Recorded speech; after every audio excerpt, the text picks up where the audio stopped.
compact. Very compact method. But this is difficult, very difficult, because we don't have the habit of not doing anything. The moment the problem comes,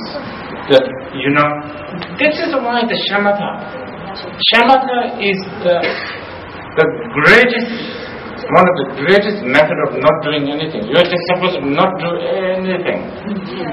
Because if you do something, this is what Sarah has said, if you do something, you are stirring the muddy water. If you stir more, it will become water. This is also the word nyam, not doing anything, basically. Just knowing. But this is difficult. This is very difficult. Not easy. Because our habit has so much tricks. It has learned lots of tricks. What it does, anger comes. Anger is coming. And then moment you will think, I know. Right? I know. But that I know is actually has already stolen your mindfulness. Because there is this we call it sense of victory. You have been defeated by your sense of victory, basically. So there's a lot of that. Right? And then we have things like, when the anger comes, bad, this is really bad. You keep on thinking this is bad and not doing anything about it. This also happens. Okay. One thing you should not forget is practicing Buddha. This is very important. Please write it down somewhere or tattoo it on your stomach or something like that.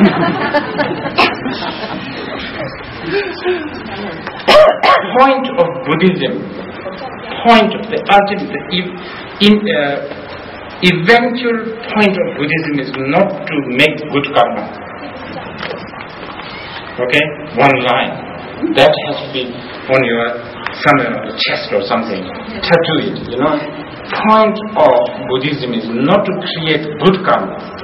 Point of Buddhism is to transcend karma. So important that we know this.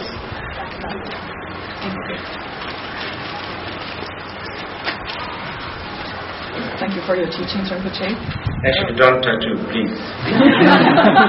I made a mistake the other day I made a mistake of saying to somebody that a hairdresser in the Mankal Road, is it?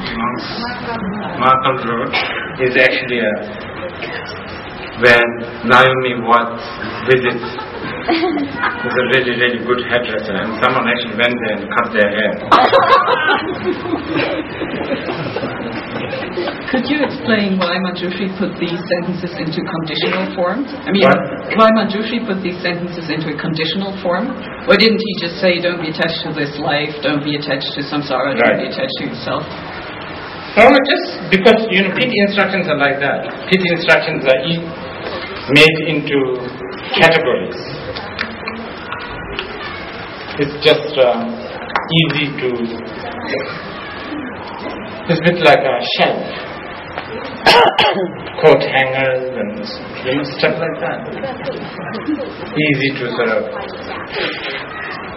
categorize things. That's it. There's many more. What? Sumra Bienla Juni, 12 whatever. What is it called? Sumra Bienla Juni, 12 attributes of the teachings, 3 Pitakas, all these categories. And they also create good job for campus. Okay. Thank you, Chair, for the wonderful teaching. My questions in regard to enunciation, also relating to yesterday's teachings, but also coming from what you were saying in the previous section, I think, and also similar to the lady's question before me.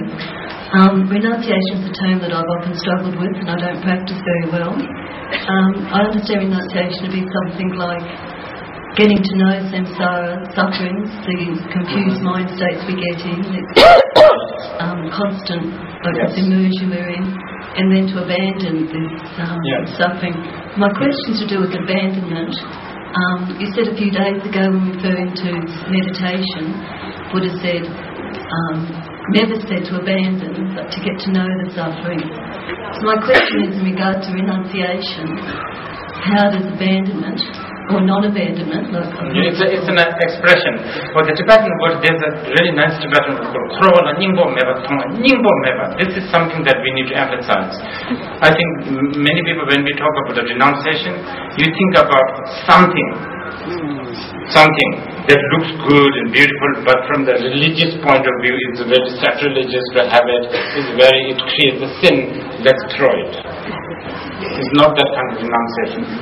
Here, actually, this thing, even though it may look good or whatever, first of all, temporarily it gives you pain and all of that, but ultimately it has no essence. Emptiness. If you can apply the emptiness in the notion of the renunciation, then the renunciation becomes complete. And that should be the ideal renunciation.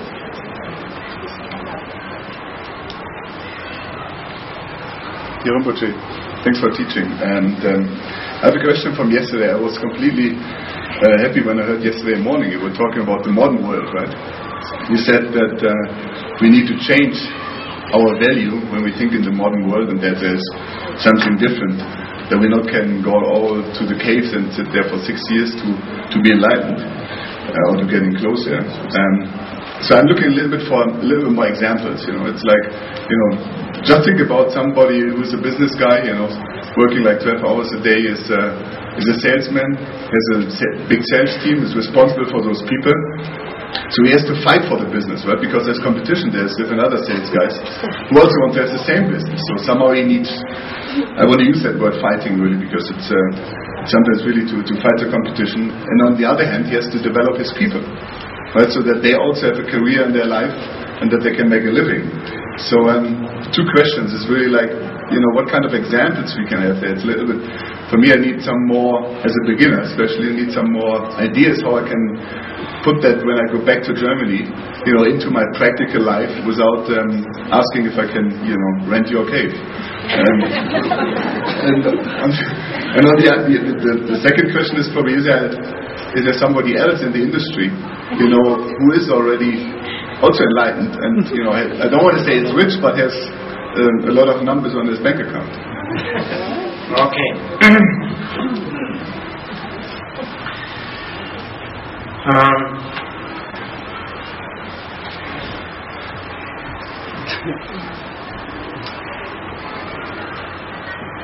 Okay. There's a master called Jigme Lingpa. He said, "Chimnan najang yamba talate kunjosuna namarcheva tekbachim yujani chichir."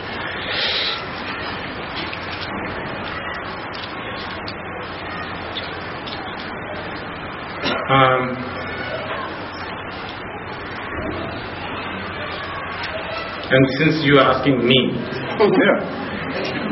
and you're the modern world, right? Well, actually, not so much the modern. Actually, you have to be careful here. I have quite a lot of this jihadi mentality. You understand? So, I actually want the Buddhists to really do business.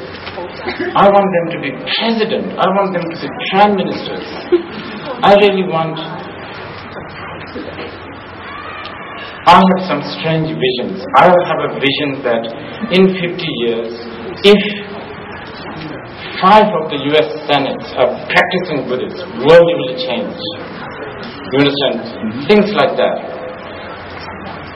Now, I know a lot of, this is not, maybe not even connected to the actual pure Dharma, but this is how I think. I don't want to say, I am a little reluctant to send people to the caves. I want actually to do this. What I want them to do is 침난해서 they dwell in the layperson situation. Yanda Pitawala have devotion and really have a trust to the right view, which is emptiness or the fourth seal or whatever, interdependent arising. Take refuge wholeheartedly to the triple gem.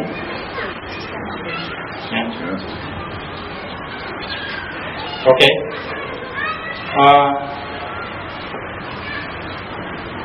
And then, yes, be the president, be the prime minister, be the business person, very competitive.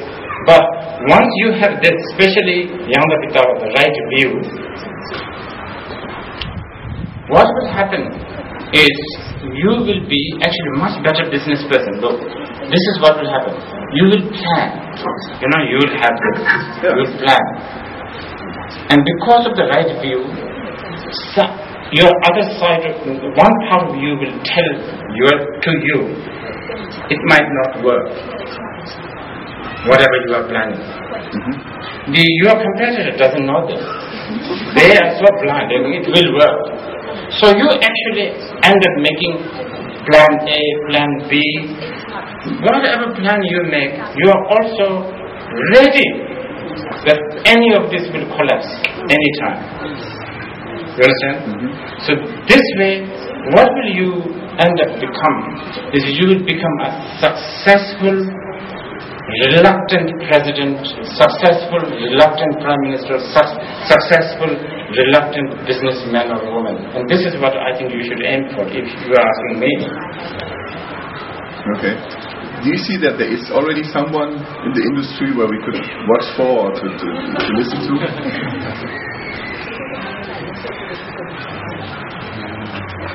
Someone who has a labor of Buddhist and what do you call it? Buddhist and at the same time a ruler or whatever. For now, no. Well, I don't know. Okay. But in the past, yes, as I was telling you before, Ashoka, Genghis Khan, what do you think, for example, about Warren Buffett or Bill Gates? I mean, they're also changing. I mean, they also went through a little. Actually, I was thinking about that. Warren Buffett and Bill Gates, some of the recent developments are very, very something that I rejoice so much. Okay. Only thing is, I don't know, they have this Yanda Pitawa, the right view. If they have that, wonderful. But I cannot say they don't have it. Because if I say that, I may be scandalizing or, saying something not nice to a bodhisattva. We never know. Thank you. You were talking about how language is dualistic, of course, and I was wondering if perhaps in film, which has its own kind of language, which is non-verbal, is there a way of better approaching the non-dual within film? And if so, do you have any ideas of ways to approach that? I think there is, as a film student yourself, I really think so. But it's a matter of interpretation. I think we talked about that. Don't you think the film Sacrifice by Andrei Tarkovsky, the Russian filmmaker, I think that has got so much to do with the non-duality for me. Don't read the book. Okay, I'm sure some of our Russian friends know the name. It's actually a short story. It's based on a short story written by a Russian. I think he writes science fiction or something. Picnic at the roadside, right? Pardon? Stanless. Or whatever. Anyway, the Sacrifice to me really portrays non-duality so much. It actually also is a really good portrayal of Mahasiddha to me, especially the stalker.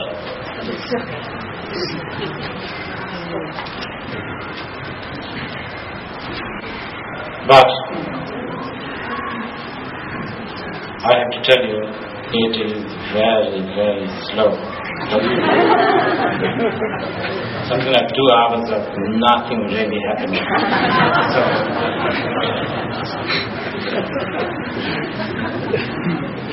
Rinpoche, yesterday you said that the word all in all sentient beings and immeasurable doesn't have or has more than a meaning of big. Big, yes. So it means something else? Means it's beyond count or beyond measurement. Yeah. It doesn't mean big. Yeah.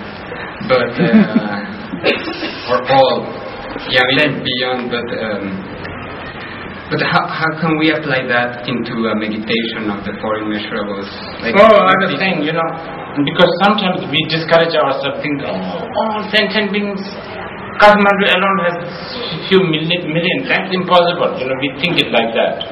So what I'm saying is, the numbers and quantities and all that are actually an illusion. If you understand that, then I want to help all sentient beings. Actually means something doable. And if you could say a little bit of the word just sitting. That's very big. That's very big. Just sitting. I was talking about that earlier, about the anger. Remember, just watching, doing nothing, not abandoning, not adopting, just looking, just staring. But that's a big doing. Okay, just one more. Okay, 2 more. Rinpoche, do you have some advice for us who still have a view and values, how to live in harmony with those who have opposite or different values? If you are a beginner, as have been telling this, hearing and contemplation really helps. It really helps, hearing and contemplation. Because after all, the value that you have, the samsaric value that you have, you develop those values because you have been hearing and contemplating on that. That's why you develop that. So you need the opposite one. Okay, just this and this. Rinpoche, I'm someone who's decided for some reason to aspire to become a translator of the Buddha Dharma. And looking at the sort of history of masters like Vajrayana, it's a little bit daunting because they were basically enlightened before they even started. So if we still aspire to follow their example, is what advice might you have? Advice for a translator who wants to become like a Vajrayana. Well, aspire to step in their shadows at least. Pardon? At least to follow in their... No, it's a very good. You should aim high. Really wonderful. The Vajrayana,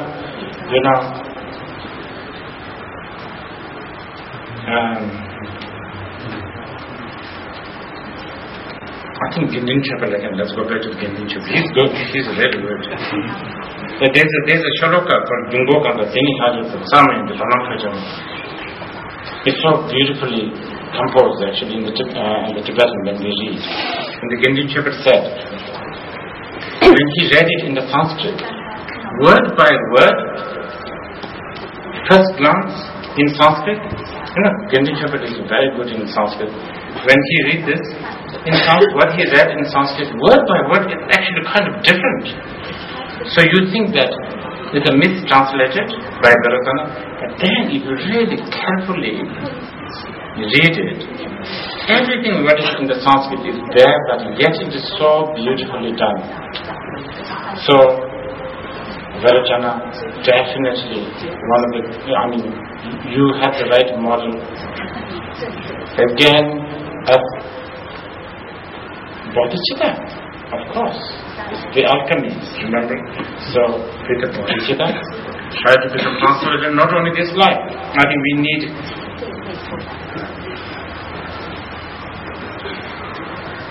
maybe you should aspire to become translator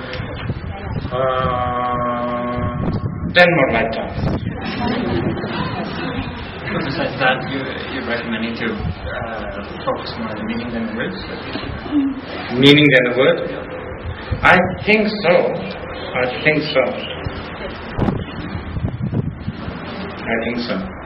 Okay. Enrichment. Do enlightened beings have desire? Can there be desires without attachment, and how can that be done? Enlightened beings, I don't think have desire, especially if they're fully enlightened.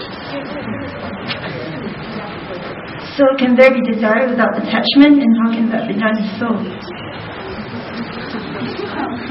Desire without attachment. I don't know. I think, okay. In the Vajrayana, you can have a desire without the ego. That's possible.